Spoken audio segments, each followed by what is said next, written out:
Howdy, buckaroos. My name is Meyers, and I'm an alcoholic. Did you ever were you ever in a real cheesy karaoke bar? This is what it feels. This the lighting, the way it is, like this hitting you in the face. Like you kind of, I need to sing something off key to feel like I'm right. Golly, man. I'll be loving me some Wyoming boys and girls. Let me tell you something. I get to do a lot of travel, and I'm fortunate enough. I guess as an old guy, I get to get around enough, and it's a weird deal. Sometimes you'll go to conferences and you don't meet anybody. I mean, you meet your host, and then you're back at the airport, and you're gone, and you're sitting in the airport, and you kind of scratch your head and go, "Who? I didn't meet anybody really. I don't remember anybody like that." And here, I can't tell you how many of you guys that some of you guys I've met before. Some of you guys we got a chance to reacquaint. A lot of you guys I just met while we were here yesterday, and there's something about the adversity of the unreal weather that will put you in a place. I mean, listen, guys, we have wind in Texas, but in Texas we call them tornadoes, and and they last like 20 minutes and they're gone, man. I mean, I don't know. Gee whiz, this is unbelievable. I mean, I guess. Listen, I used to think I was a tough guy. I mean, I always sitting on a bar stool. I'd try to paint a picture of me being a Billy Badass and all this kind of stuff. And I'd say, when you're warm and fuzzy and you got a drink in front of you, you can be a Billy Badass. All you have to do is step out in that weather, and I'm a little bitty girl about this big, and all I want to do is sort of cry and rock back and forth. It's just, I don't know how you do it. It'd be a tough deal. I want to thank Jeffy and Aaron and those guys that schlepped me from the airport, and Stephanie and Elaine. I'm still trying to figure. I think I've got this story worked out. If I bring Elaine back with me to Dallas, I think I have a story that'll convince my wife that she actually belongs there now. I just like, she's pretty special. I'd put you under my arm and take you home in a heartbeat. I just like, give me a gal that can sling some big book, and I'm telling you, it's just, talk about kindred spirits. I want to thank Mike and Don and those guys that did workshops earlier, and pretty amazing stuff. It's weird. You guys that showed up at the sponsorship deal today, we got to talk to some of the. I know who it is because you guys are sitting real light in the chairs. If your butt looks like mine right now, I'm telling you, these days of sitting in these chairs, and whoever invented metal chairs ought to have. There's a special place in hell for whoever invented these chairs, because I'm telling you. But some of you guys have been doing it all day long, and I'm honored to know you. You're tougher than me. I've gotten to stand up for 2 of these hours, and so I feel like I've got the better end of the deal for sure. I want to talk about some stuff. I think our stories are so similar in lots of ways. There may be some areas where they disagree, where they don't line up exactly. I'm one of these guys that came to AA and fell in love with it as soon as I got here. I've got one sobriety date, January 15th of '88. I came in and fell in love. I got a home group, the Primary Purpose Group in Dallas, Texas. It's a big old lathered up bunch of big book guys. I mean, there'll be 200 people on a Tuesday night sitting there studying the text, and it's a scream. It's like half circus, half meeting. And it's just, if you're ever in Dallas, come visit. And you'd be... It kind of feels like a destination sometimes. But Chris, the evil twin, some of you guys know, Chris took me to my first AA meeting, and after watching him sobered up. Now, Chris was my guy where, if you don't know him, you're in for a treat. But Chris was the guy that I always thought, if I drank like him, I'll stop drinking. And I bet you guys had somebody like that too, right? You got somebody in your life and you go, that knucklehead, if I get as bad as him, I'm stopping, man. And all of a sudden he stops. He started having some health problems and some blackout issues that were getting bad, and he just stopped. He was working for me at this book bindery that we had in Louisville, Texas. And I couldn't believe it. And he would go.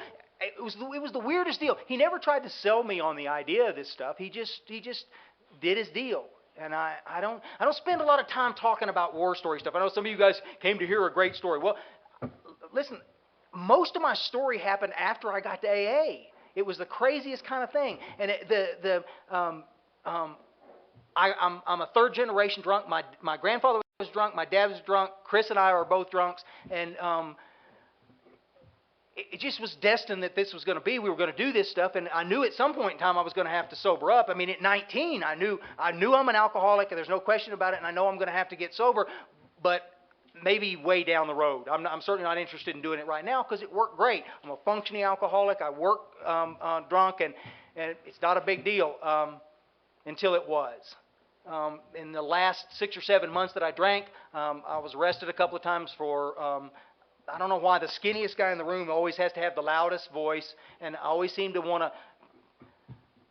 always be the guy that we go to a party and I have to touch your date. What is that about? Have you ever noticed? I mean, but it's kind of pathetic, isn't it? I mean, it's just like and guys don't dig that. I mean, they just don't dig it, and so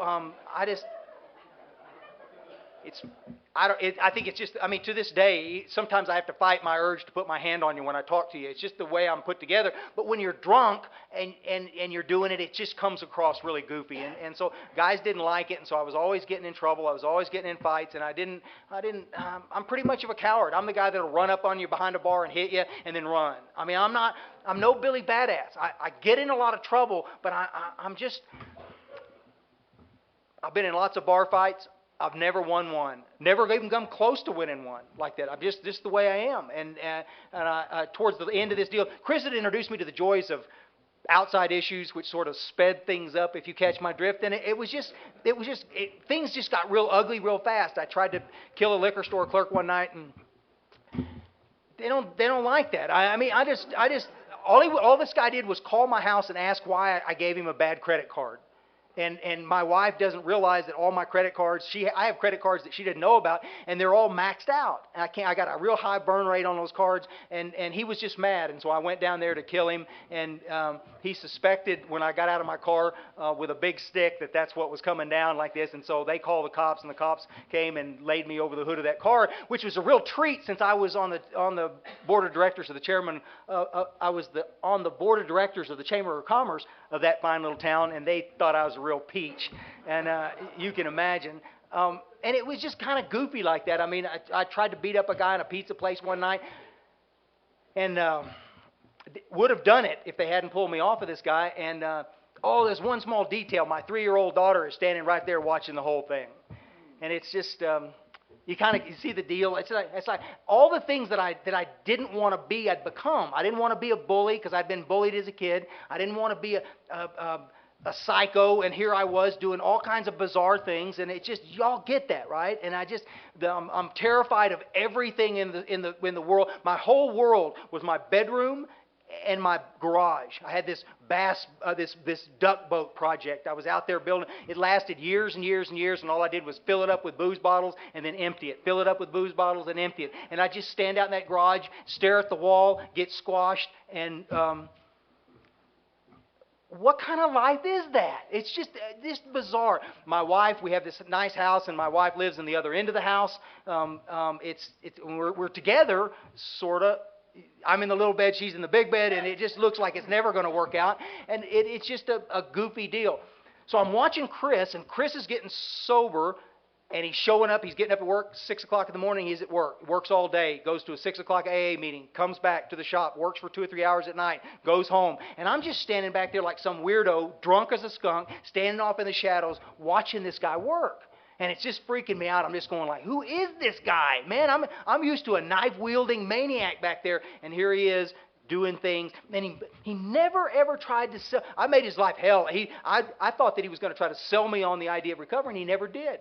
He never did. He'd go, I was working on a tractor one night out in the grass. It's not a good idea if you're drunk and you're working on a tractor, and I had all these screws, and I kept dropping them in the grass and losing them, and I'm getting madder and madder and madder, and so I'm out there trying to turn this tractor over with my bare hands. I'm just so angry. My face is beet red. I'm 40 pounds heavier than I am right now, and most of it's right here, it seems to me, and a big old gut, and I hate everything. I hate you. I hate everything about my life. I'm trying to turn this tractor over, and I'm not going to turn the tractor over. And I finally just give up, and I'm just sitting there, and I get all weepy, and I'm just looking at this thing. And Chris has been sitting on a stump over there watching the whole thing. And he got up, and he looked at me, and he said, "You know, Meyers, it does not have to be like this." And he got up, and he walked inside. And I remember just kind of looking at him, and then I just went, like this, and I just, but he would take me to my first AA meeting the next morning, the next afternoon, right after work. He would take me to that meeting, and then the next day I went on my own, and I loved it. In those days we could all smoke. I don't smoke, but I've smoked. It's a weird deal. I mean, there'd be coffee cans just flowing with cigarette butts onto the table like that tin roof like this, and halfway through the meeting you couldn't see the tin anymore. I mean, if you got up, you just flop around on the floor, and you just had to walk. You had to walk low like this to try to get out like that. My wife has smoked for years, and well, she's quitting right now, but she smoked for years, and it was weird. I'd walk in the door and she'd say, "Holy cow, you been to AA, huh?" And I went, "How'd you know?" And she said, "God, you smell just like I mean, it was like that." We had guys who had 2 cigarettes sticking out of their mouth. I'd light them and just hold them. It was so stupid. Anyway, but I so dug the deal, and I'm proof positive that you can stay sober for a little bit of time, just kind of hanging in the deal. The fellowship was good, and I enjoyed the folks, and I could stay, and I didn't drink, and I gave up the booze and the other stuff at the same time, and it was fine. Now, here's where your story and my story are probably going to diverge a little bit, okay? And just stick with me, and I promise you I'll bring it back together here in a minute like that. Somewhere along the line, about 2.5 years in the deal, somebody says about working the steps, and I said, "Well, I'll get to it eventually." I don't have a sponsor. I'm not working the steps. I own a big book, but didn't read it. Okay, I have not had an experience with any of the work, but I'm staying sober. Scratch that. At least I'm not drinking. Okay, I'm also at the very same time starting to get sick. I'm starting to have thoughts about weird stuff. Every girl in AA looks more exciting than my wife, which is not a good thing if you want to stay married, okay? Listen to me, guys, okay? I won't steer you wrong on this. I got a high burn rate on the credit cards again. I'm writing hot checks all over Denton County. I'm so amazingly judgmental. I've heard we don't talk about the steps in God in our meetings. We talk about everything else under the sun. I've heard your war story a million times. I can do your war story better than you can do your war story. I've heard it so many times. We don't talk about anything else. And I'm starting to get real. Did you ever have people in AA that got underneath your skin because they said the same thing all the time? And you'd go, there was a guy named Horace Jim that went to our meeting, and every time he'd start talking, I'd start thinking about killing him. Now listen, my whole thought process the whole time he's sharing is look, I don't have any real live trouble with the law. If I kill this cat and drug him out behind the building and buried him, how much jail time would I really have to do under the circumstances like that? And my head is that. My head's doing that. And I'm just going, this is, normal people don't think about killing a member of Alcoholics Anonymous. And that's all I can think about is this kind of stuff. And I'm just going, I'm just not going to make it. I keep telling people I'm not doing well. I finally got a sponsor. We didn't work the steps. We just talked about business things because he's a businessman. He had a nice suit of clothes and drove a nice fancy car, and that's what we were going to do. 4 years into the deal, Chris has now moved to the hill country. Got a big book sponsor. Don't know what that was. Didn't give a rat's butt. But I just knew that he was happy and I'm not happy. I'm still going to 6 meetings a week. I'm still doing all the stuff they're telling me to do, except I'm not going to work those steps. And I'm not going to do anything else. Nobody else is working them and everybody's staying sober. Can you imagine how weird it is, folks, to be 4 years from your last drink and your last drug, and to be so weird at home?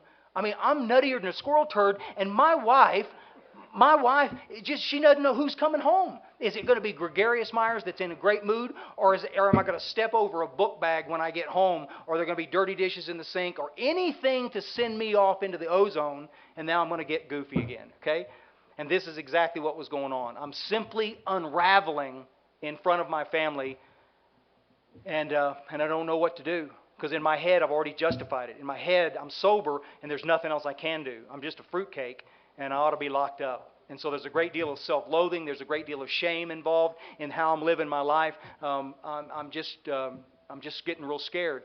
7 years into this deal, I'm so convinced, I'm so loyal to this group. Chris had been telling me for a couple of years to go find another group where they would actually practice what the book talked about, and I just simply wouldn't do it. I was loyal to those folks. They were my peeps, and I loved them, and there seemed to be no reason to leave them. I remember a night I almost drank one night, and it scared me real bad. And I went to a meeting that night, and I told them what had happened. And there was this guy in there, and he interrupted me, and he said, Meyers, man, we know you're struggling, brother, but I'm going to tell you the same thing I told you the last time you told me this story. And I said, yeah, Jim, what is it? And he said, you just need to go to some more meetings. And I went, oh, okay, Jim, thanks. And I remember walking outside, and I owned this old Toyota Land Cruiser, and I closed the door, and it was hotter than hell, and I just leaned my head down on that steering wheel, and I cried like a kid. I just cried. Guys, I don't want to be a drunk. I don't want to be a bully. I don't want to be that guy. And yet I don't seem to be any way to get clear of it the way I'm going. I called Chris, and I'm really scared. And Chris had met a guy in Dallas, a guy named Cliff, Krusty Cliff, and he would become my sponsor. And I went and saw Clifford. And I got to tell you guys real quick. I went and saw him, and I walked into his house, and I meet him. And as soon as he looks at me, and he says, "Hey, where's your big book?" And I went, well, I have no idea. I hadn't seen it in years. And he says, well, here, take mine. And he hit me in the stomach with his big book like this. And he said, don't ever come back over here without a big book. And he turned around and he walked back into his house. We're standing on his front porch. And I'm thinking, where's the love, man? I'm just, come on, man. I want some big old hugs and stuff. I don't want, wow. And I'm sitting there thinking, screw this guy. I don't need this old fart. I don't need to do this kind of stuff. And so I'm like, got 1 foot on his porch and 1 foot off in his grass. And I'm thinking, I don't need this. My truck's right there. He didn't even know my telephone number, man. I can split. And then there was something that just said, man, you're going to die if you leave. You're going to die. And so I walked down that hallway, walked into his den, and his wife's name was Elaine. She died years ago, but Elaine would later become my Al-Anon sponsor, and she would help me. Sometimes I wonder who helped me more, Elaine or Cliff. And pretty amazing. But Clifford starts asking me these questions. Now, guys, listen, stick with me. He's asking me questions like, well, who were the founders of Alcoholics Anonymous, Meyers?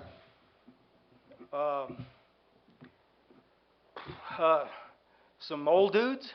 I don't know, because we never talked about this stuff. We never studied this stuff like that. And I've seen some pictures on the wall. I said, well, they're just, yeah. And these are the questions that he's asking me, but I don't know the answers to them, guys. He's lobbing grapefruits at me, and I can't get a stick on it. I cannot answer any of these questions. Then I'm totally embarrassed, and finally, Elaine would tell me years later that it was the most uncomfortable conversation she'd ever heard two men have. In retrospect, what Clifford was trying to do was get me to admit that I didn't know anything. But listen, I'm too arrogant. I'm too full of my own crap to tell him the truth. I'm just going to BS. That's what I've done for 7 years in AA. I'm just going to BS the thing. I've gotten AA slick. I think I know the answers to this stuff, and I'm just going to eventually I'm going to get one of these questions right. And finally I said, Clifford, I don't know the answer to any of these questions. And he goes, finally, we're making some progress. Finally. Meyers, go home, change clothes because you're all sweaty. And I was a nervous wreck like that. And he said, meet me at the meeting hall tomorrow night and we'll get started. And we did. And I walk in, it's a big book study. I don't know anything about big book studies. I just want to share this. And I just want to share opinions and stuff and ideas. I hadn't worked the steps, so you can imagine how much I had to share. Nothing, but that didn't stop me. I know that one. I know that one. And everybody in the group just hates my guts because I'm just so out there. I don't want to admit. I keep telling people, I've been sober for 7 years. And Clifford finally said, Meyers, would you please quit telling people you're sober 7 years? You are not sober. You may be dry, but you are not sober. And I went, okay. And I'm hating his guts, and I'm judging him like a big dog, and I'm judging all the members of the deal like that. But let me tell you what happens. I stayed there for like a month and a half, and every Tuesday night, every Thursday night, I'm there, and we'll do this deal. And one night, somebody said something on a Thursday night, and we were describing alcoholism, and I go, wait a minute, I'm an alcoholic. And I know you guys are going, now he figures it out. But I'm telling you, for the very first time, it connected up. There was a face of alcoholism, and I knew what it was. And I fit it. I knew exactly what it was. I remember going home that night, and I kicked the front door open, and I ran in. I went, Vonda, I'm an alcoholic. And she goes, no shit, Meyers. I just like, what? I said, no, really, I'm an alcoholic. And she said, I thought we had that figured out years ago. And I said, man, you may have had it figured out, but I'm still questioning it. I still have a head full of ambivalence around my disease, and so this is part of the reason that I don't feel like I've got to work any steps. I'm not powerless over that stuff, really. Wow. And so once I began to connect it up, I began to get pretty exciting. And the cool thing that happened, here it is. The coolest thing that happened was I stopped judging you. I got out of the judgment business right then and there. I just stopped judging. And it was such a freeing thing to know that I could admit for the very first time that I am an A-grade, card-carrying poster boy of a knucklehead. And I got a bunch of people that still love me enough to try to show me what it is I need to do, that are still trying to help me get through this work. Clifford took me back through the work. I had an experience that blew me out of the water. A week or two later, I had this experience that just changed everything about my life. Guys, and it would be a barn-burning kind of day, I can guarantee you. But what happened was, guys, is that I began to experience a lot of things. I began to see a lot of things in the program that disturbed me, that bothered me. We began as a group, as a big book study, we began to be judged mercilessly by the people there in Dallas. We had a lot of people that just hated our guts. I couldn't quite connect it up, and it would take me a while to sort through some of this stuff. But today, when we were doing the workshop deal like that, I was talking to a young lady afterwards, and she said, well, we really have some pretty good AA up here. And I said, no kidding. I've met a bunch of you. I know what's going on. You guys do have some great stuff going on up here. But hear me. That's not the way it is all over the place, guys. You're fortunate that you've got some people that will hold you accountable and that have gone before you and held a standard. There are places, guys, where they're crazy. In Texas, we got groups where selling fifth steps, selling fourth steps, they're charging money to hear your fifth step is the norm. They're charging money to do this stuff, guys. I'll tell you a story. I did a talk in I can't tell you where. They'll come kill me. It was way north Texas, but it's in Texas. I did a talk up there, and when I got back, I got a call the next day from this lady, and she said, I can't believe we missed you. I was really looking forward to meeting you, but my husband got loaded, and we just missed the whole show, and he really wanted to meet you. And so I started talking to her a little bit, and I said, well, so how's he doing? He's great. He's doing okay. He's sober right now. And I said, well, has he got a sponsor? She goes, oh, no, he hasn't got a sponsor yet. And I said, well, how long has he been sober? And she said, well, he's been sober, I think 21, 22 days. I think that's what it is. And I went, why doesn't he have a sponsor? And she goes, oh, well, he can't go back to AA yet. And I said, excuse me? And she said, oh, they told him that he can't come back to AA till he's been sober 30 days. I know that, guys, but, this is the kind of stuff that just drives me in. This stuff happens everywhere. The craziest, wackiest stuff in the whole wide world like that. There's a little gal in Idaho that I had met online through email correspondence back and forth. They set up a big book study in Idaho. I can't tell you where either because I'll catch some crap up there too. I'm going to Idaho the early part of next year, and let me just tell you going in, it's going to be a bloodbath. Watch the news wires because I'm guaranteeing you, I'm gunning for some of them. Because this little girl, she's all tatted up, pierced up. She's just a whack job of a little kid and real young, and she started the most successful big book study I've ever seen in Idaho. She's just flat out up there swinging a big stick, doing all kinds of good. There are girls all over her. They got all these guys that are getting sober, and the old guys in her group that hated her. They hated the whole idea, and they made it just absolutely, just tore her little ass up, and eventually she killed herself. And I found out in retrospect, and she left a post on her Facebook, and I read it, and it about broke my heart. It about tore me up. Because I'm tired of people taking heat for doing the right thing. You see what I'm saying? It just drives me crazy. Let's talk about this just for a second like that. In 1966, Bill Wilson wrote a letter. I just want to read a little piece of this thing. He wrote this letter.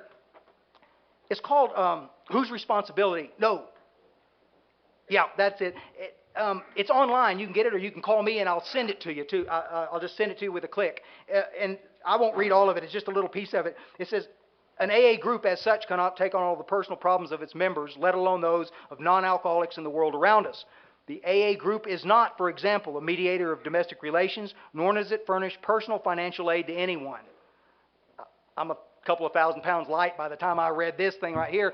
Bill's trying to get us focused back on what was important and what we were supposed to be doing, and to ignore the stuff that we were not supposed to be doing, that we seemed to delight in getting involved with. And it scared him, and so he wrote this letter in a couple of different places. This was a reprint out of an old grapevine. Though a member may sometimes be helped in such matters by his friends in AA, the primary responsibility for the solutions of all of his problems of living and growing rests squarely upon the individual himself. Should an AA group attempt this sort of help, its effectiveness and energies would be hopelessly dissipated.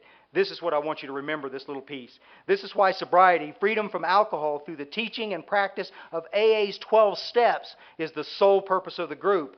If we don't stick to this cardinal principle, we shall almost certainly collapse. And if we collapse, we cannot help anyone. Dig? Look at what it said. Through the teaching and practice of AA's 12 steps is the sole purpose of the group. Now, why would I read this? I will read it for this reason. We have far too many meetings that worldwide, this is not just here, this worldwide, where we want to talk about alcohol ad nauseum, but we have precious few that want to talk about alcoholism. Two distinctly different things. You see what I'm saying? And we have meetings full of people that want to solve every problem you want to bring in and dump up on the table. But I'm blown away by how many don't know anything about our life-saving steps, that don't know anything about a profound experience with God. Why is that? Why is that? Where our success rates are so bad, and yet nobody in our fellowship wants to step up and take some responsibility. Could it be that the message that these cats are hearing today is not the same message that they heard in 1939? Yes. All you have to do is look for a second in the archives and you'll know and understand. Listen, I love this deal. I want it to be here forever. I want to tell you a quick story. There's a group of guys, I'm not going to tell you what I call them.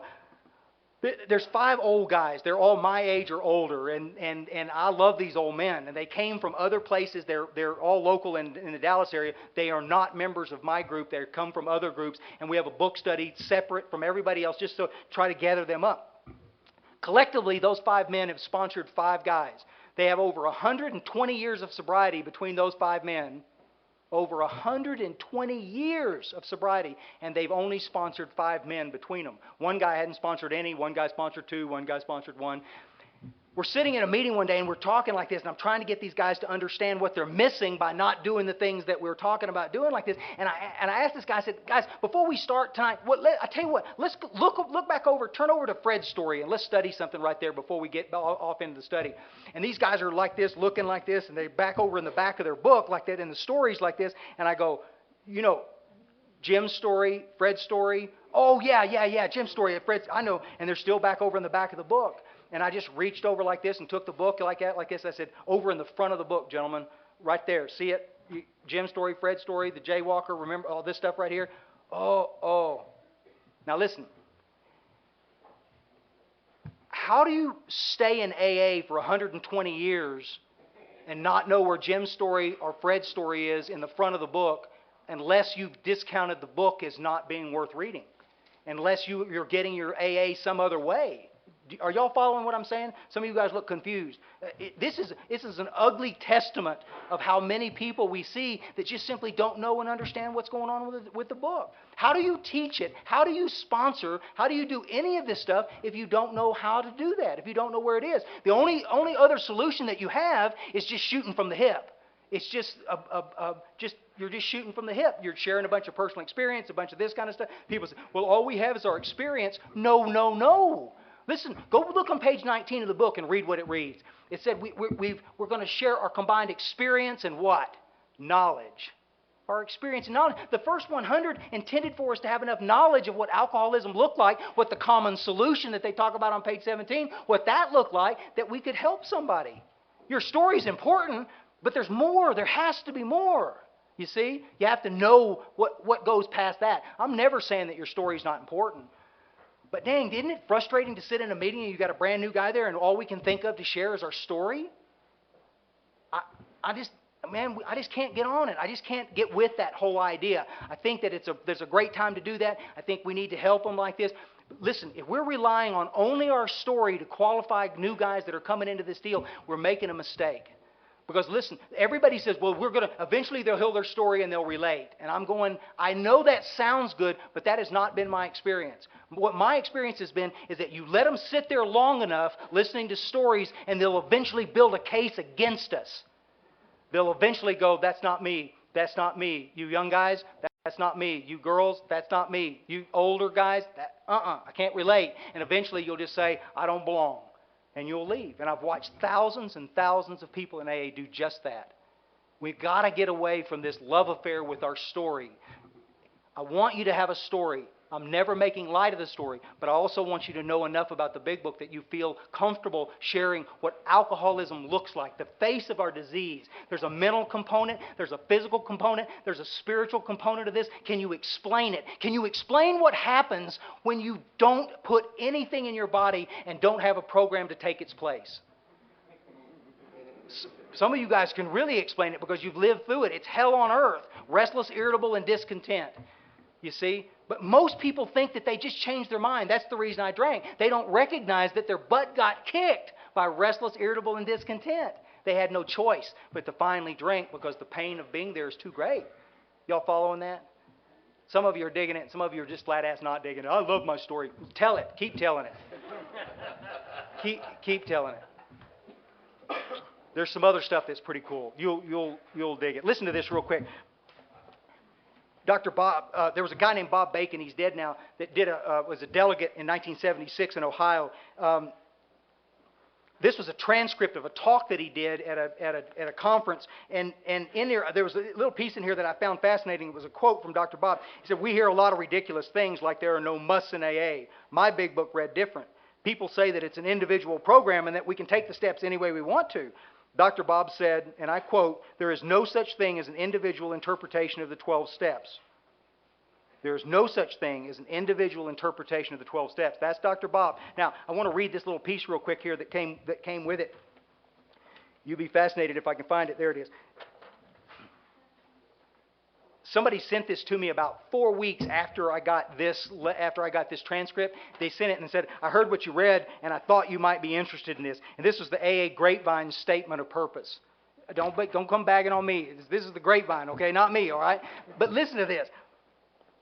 In the middle of this, it says, "The awareness that every AA member has an individual way of working the program permeates the pages of the Grapevine. And throughout its history, the magazine has been a forum for the varied and often divergent opinions of AAs around the world." I got to stop reading before I puke.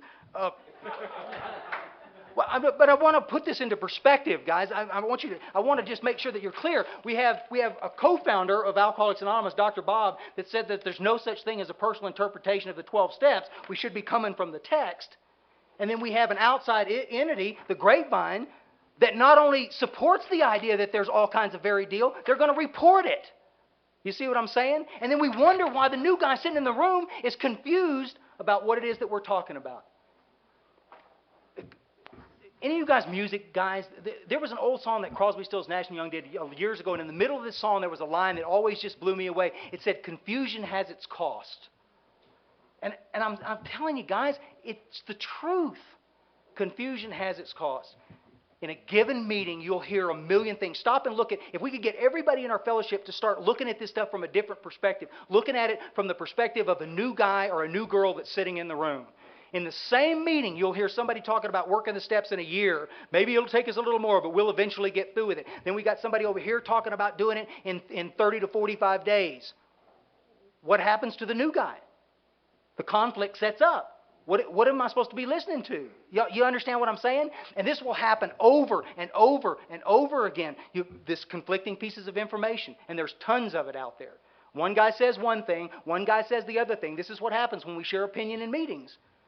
And we forget that the new guy is sitting there listening quite innocently to the whole thing, trying to sort it out. Look, you're smart. You're sober. You're here. You already know all this stuff.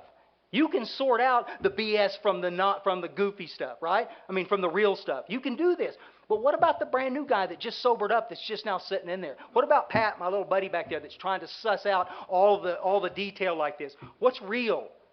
I was sitting in a meeting one night, and this lady says, "You know, I never worked that step stuff at all. I stayed sober just working yoga."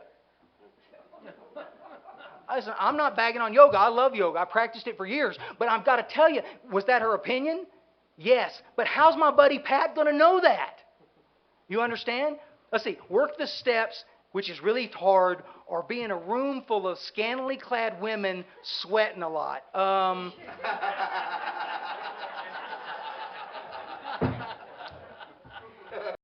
Can I get an amen on yoga? Okay, I'm going to go. I want me some of that. There's the dilemma. Too harsh? I know this stirs some of you up. I know it does. I'm not trying to stir you up like that. I'm just. Let me finish this. I got a lot better.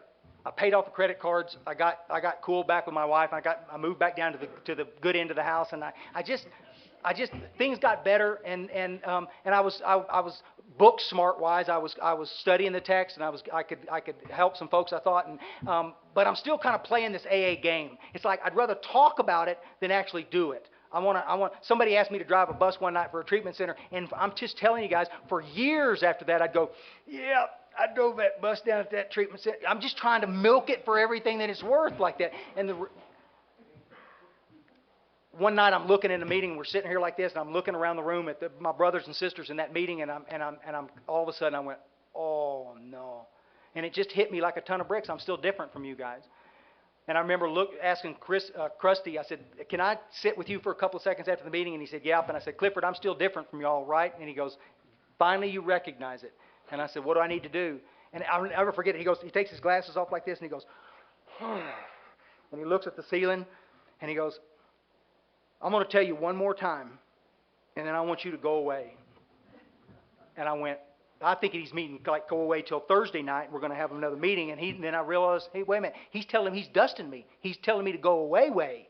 And I went, all right, I'm listening. I'm all ears. Then he said, Meyers, tomorrow night is Wednesday night. I said, I know, it's Salvation Army night. I always go down with you and carry the books. And he said, I know, but tomorrow night you're going to actually do something besides carry my stinking books. And I said, okay, I'll do that.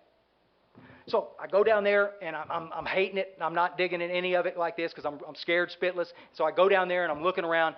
Clifford's car's not there. Philip's car's not there. Dara's car's not there. I'm looking all around, everybody, and I realize, man, I think these dudes set me up, man. There's nobody else here. There's always a bunch of us there to do this 12-step gig.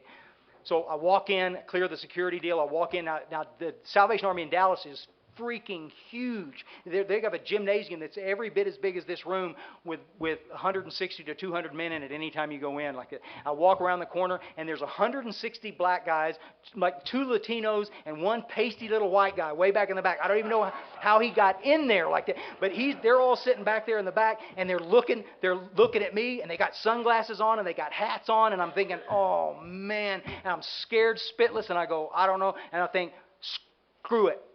Screw them. I got to go. And I start to turn around, and then I went, no, they'll laugh me out of AA if I leave. I got to go do this. And so I walk on in. I just manned up. I got up, and I realized that I had my book, and I realized that I remembered where we were last Wednesday, and I just got them gathered up, and I got into it. We just was doing this little book study like this, and I got 10, 15 minutes into it. We started laughing about some stuff, and they started enjoying it like this, and they were going to move in their chairs up closer. And pretty soon we had us a dadgum good meeting going, and it was pretty fun. After the meeting, we closed. We say the Lord's Prayer like this, and before I could let go of this guy's hand, this guy goes, hey, can you come back tomorrow night? And I went, and there's this, guys, some of you all know exactly what I'm talking about. There's a part of me that went, don't ask me that. I'm just like, I did my deal. I can milk this for 10 years, what I just did like that.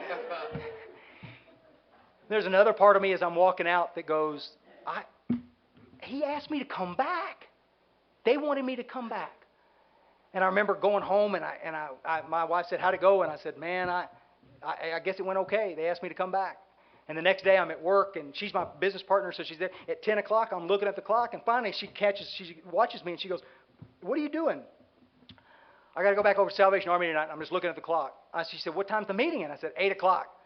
And she goes, Meyers, it ain't even lunchtime. What's up? And I made it till 2 o'clock in the afternoon, and I couldn't stand it anymore. I go home, I take a shower, I lay out my ensemble for the evening. I'm all getting all set like it, and I don't like what I got on, so I change clothes, and I get back in there. And I'm all sweaty. I got to go take another shower, and I guess and this whole thing goes on for like 2 hours. Guys, come on, men. How many of you have ever spent 2 hours getting dressed? I mean, men don't do that. It's just crazy like that, and I just. Why would I do this? But for some reason, it seems important. It just seems important. And so I get all dressed up like that, and I go back down there, and I pull up there, and nobody's there naturally. And it's okay, I got this. And I walk in, clear security, and I walk around the corner. Well, when I walked around the corner, all those men that were there all stood up at the same time. Any of you guys ever been in bar fights if you've ever been in a bar and you've ever had any kind of trouble in a bar, there's an appropriate speed to approach somebody and there's a non-appropriate speed. If you walk into somebody's space too fast, it's aggressive and there's going to be some trouble. So you move kind of slow and deliberate. Well, these guys are moving towards me like this, but they're moving too fast, and it's kind of freaking me out. I'd had some bad times with some black brothers in Houston over some deals that went bad, and I'm terrified. I think these guys are going to tear me up. Yesterday was a ruse. They're going to kill me today. And so as they walk in through like this, they stop right about there where that table is like that. And the biggest guy I've ever seen in my whole life, his neck was about this big around like this.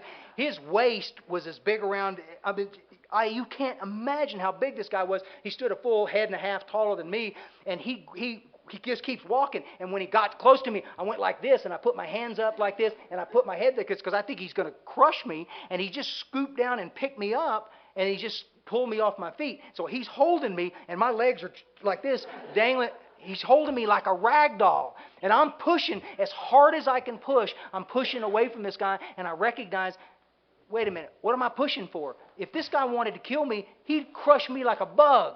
There's nothing I could do. And so finally I just dropped my hands like this and just laid my head over on his chest like that. I mean, there wasn't anything else to do. And I probably need some therapy around this, but he set me down. He set me down so gently on the ground like this, and he leaned forward down and got right down to my ear, and he said, "You know what? We've been looking forward to you coming back all day long." Just like that. And I just looked up at him and I went, "Man, me too." And I just like,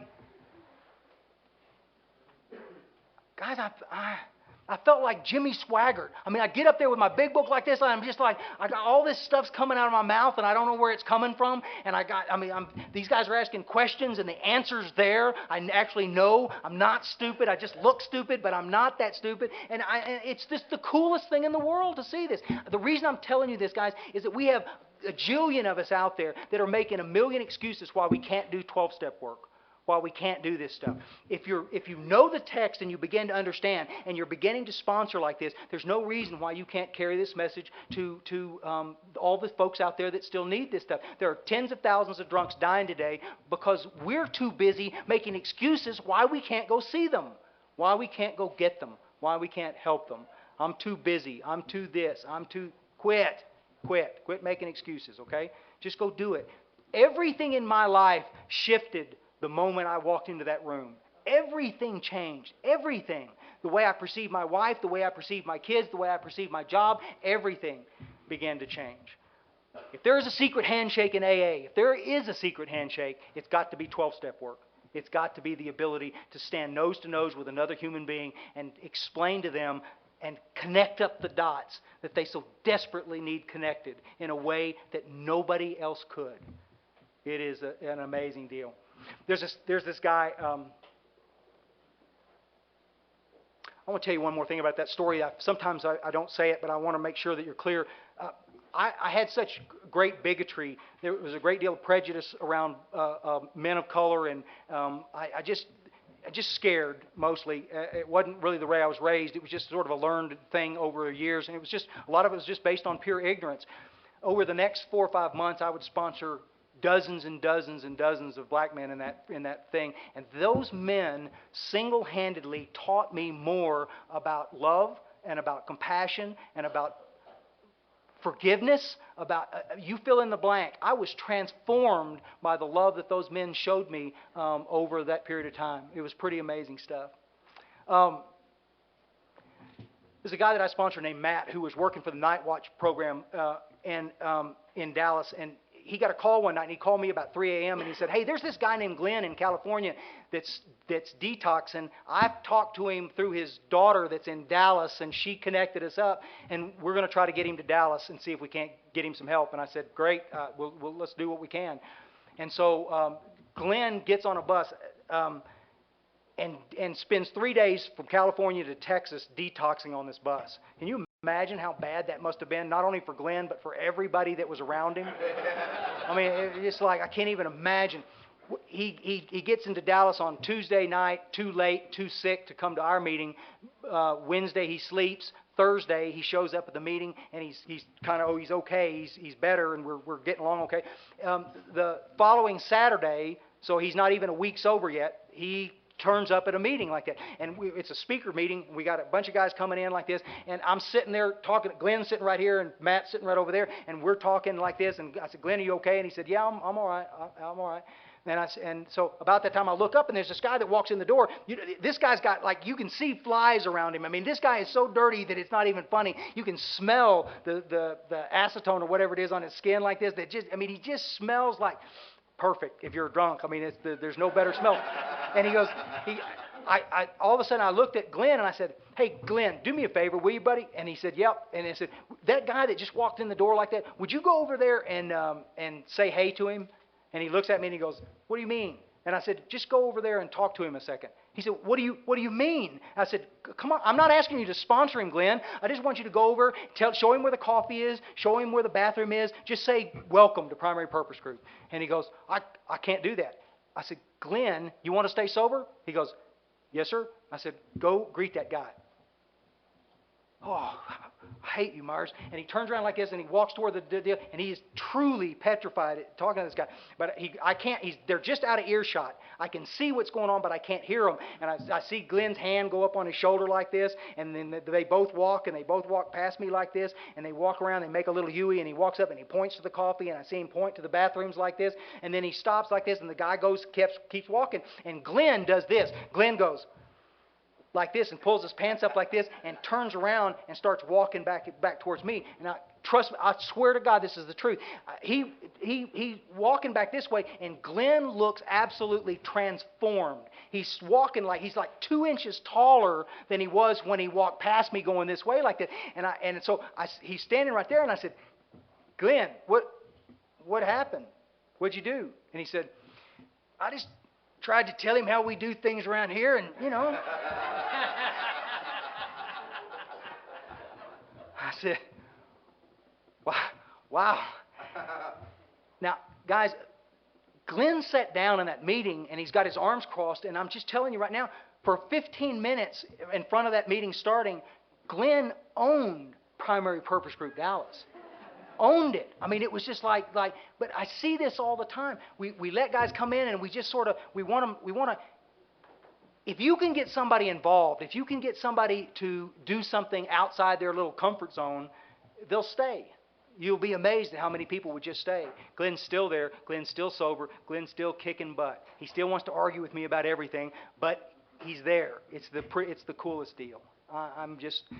Both examples are examples of what happens when we get out of ourselves and go do something for somebody else. Some of us have gotten really comfortable in our group. Some of us have gotten we've become icons in our group, and we sit back and we do things, and I'm not judging any of it. I'm just saying my heart these days goes out a lot to older members of our fellowship who've gotten AA slick kind of. They're there, but we've made excuses why we can't do certain things, and we'll let them do it. We'll let the young guys do it. There's millions of people dying because they can't get this deal, and we need to be, all of us, in the trench doing that stuff. Some of you guys dig that. Some of you guys are going, no, don't tell me that. I like it right where I am. Stay. It's okay. I'm not trying to. I just want you to know that sometimes our old ideas will hold us back from great experiences, new experiences, profound experiences, because we just don't have the courage to do that. One more quick story, and we're going to go home. Scouts honor. Your butt's probably getting really dead right now. I'm an avid runner, and I love to run, and it's one of the things that I did early in life, and then stopped for a lot of years, and then started about 5 years ago again, and truly love it. And I've got this gig down in South Texas that I spend 10 days out of the month teaching down there, and I always run up and down the seawall there on South Padre Island. And I was there at spring break this last spring, and there's like 10,000 drunk kids on the island, and I'm running my usual route down the seawall, and there's a bunch of kids in the way, and I run around them, and I get on just as I cut back in front of them again and running down the deal, I trip on my shoelace like an idiot. Listen, you remember some of you guys, some of you younger guys, when you fall, you fall and you get up and you go, it's okay, I'm okay, and you just keep running. If you're 60 years old and you fall. It's like somebody dropped a big old bunch of sticks on the ground. I was just like, ugh, like this, and I'm looking to see what's broken and sticking out, and I'm okay like this. The weird part about it was when I fell, I got up on my knees and my hands and my knees, and I'm just kind of taking a survey, and I picked my glasses up off the ground like this, and all of a sudden I noticed all these kids are behind me, and they're all laughing, really hard laughing. And I'm just thinking, wow, it's kind of weird. And about that time, I'm getting lifted up like this, and I turn around, and there's a guy that lives on the island that's kind of an icon out there, and his face is really badly deformed, and this part of his face is about 4 inches lower than this part of his face. It's bugged up, and he's just kind of, he's a brutal alcoholic, and he's probably one of the kindest men that I've ever met. And he picked me up and he said, "Old timer, are you okay?"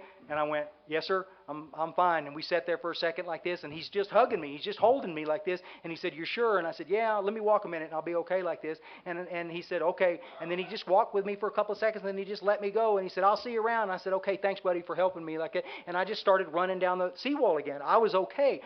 Now here's the point, is that as I began to run, I began to think about what just happened. I fell, and all these kids laughed. But what I'm thinking is that some of these kids were raised better than that. What the observation, at least from my point of view, is that there were some of those kids that probably didn't want to laugh, but laughed because everybody else did. You understand what I'm saying? And it made me begin to think about the things that we accept in our fellowship just because we want to go along, just because we want to be accepted. Crazy crap. Somebody holds a meeting hostage talking for 20 minutes about something off topic, and we let it go at the expense of this young lady who's brand new. You understand what I'm saying? Sometimes I think that it's not the question of knowing right from wrong, it's the question of whether or not we have enough courage to do what's right. Can we move away from our comfort zone and actually begin to do what's right because it's the right thing to do, because it's necessary to do? You see what I'm saying? I remember in the old days, we voted God out of a meeting one time because somebody said, "I think we talk about God too much in this meeting." And they said, well, let's vote on it. And so we all had this vote. And I remember looking around the room and looking how all my buddies, and some of them had their hands up. And I went, "Oh, we probably do talk about God too much." And I just raised my hand. And we voted God out of that AA meeting. This is right after I sobered up. Crazy, huh? Did I know better? Yes. Did I have the courage to say no? No, I didn't. So because I see that, I know I can't judge that. I know I can't judge it in other men and women. But my hope is this. Folks, my hope is that if we plan to have this thing go another generation, you ever stop and think about it? That we're coming up to the end of the very first generation of Alcoholics Anonymous. One generation. If it's going to make it 2 generations, if it's going to make it another generation, there may have to be some things that change. There may be enough craziness and enough goofiness that have come into this deal that we may all have to grow some bigger you-know-whats. We may have to get to a place to where we can start going, "No, Hoss, come see me after the meeting and let's talk about that." Right now, our topic is this because we have a newcomer that needs to know the truth. You see what I'm saying? If we could get refocused about this stuff, the worst thing that could happen is that somebody might leave. So, I'm not trying to be cold. I'm just saying, so what? My question now and always will be, why is it his right to share something off topic at the new guy's expense when a sponsor would be a much better guy to share that with? Personal opinion, you don't have to believe it or not. My prayer for each and every one of you is that you'll stay sober, that you'll stay happy, and that you'll stay courageous ferocious even, in your attempt to carry a clear and pure message to the thousands of drunks and little dope fiends that are heading this direction. We need you desperately to be here and do this. For you ladies that have stayed, I can't tell you how honored I am to know so many strong women in this fellowship. The single biggest question I have in AA today is, how come there are no more women sponsors? Geographic areas change. Some of them have them, some of them don't. It's the craziest thing in the whole wide world. You young cats that are here, thank you. You old dudes that stayed, holy cow, thank you for being here. We sure need you. I love you guys. Thank you.